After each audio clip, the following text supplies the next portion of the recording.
వాళ్ళ తప్పు కాదు. సో ఆయన సెలబ్రిటీగా రాలా, మామూలుగా వచ్చాడు. ఆయన ముందు ముగ్గురు వెనక ముగ్గురు గుండాలు లేరు, బౌన్సర్లు లేరు, మామూలుగా వచ్చాడు. ఎందుకయ్యన్ని అవసరం ఏంటి? ఒక్కడే తిరిగాడు. ఎందుకు తెలుసా? ఆయన బంధాలలో ఉన్న వారిని విడిపించడానికి వచ్చాడు, దుర్బలుల పక్షంగా రక్షించడానికి వచ్చాడు, యువతను ఆశీర్వదించడానికి వచ్చాడు, వృద్ధులను గౌరవించడానికి వచ్చాడు, మేధావులను ప్రోత్సహిస్తాడు, సుగుణవంతులకు ఆత్మఫలాలతో ఆత్మవరాలతో నింపుతాడు. That is your king.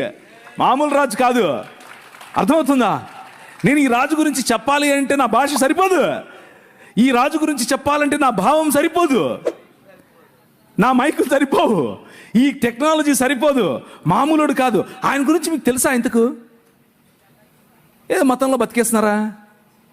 ఈ రాజు మామూలు రాజు కాదండి బాబు.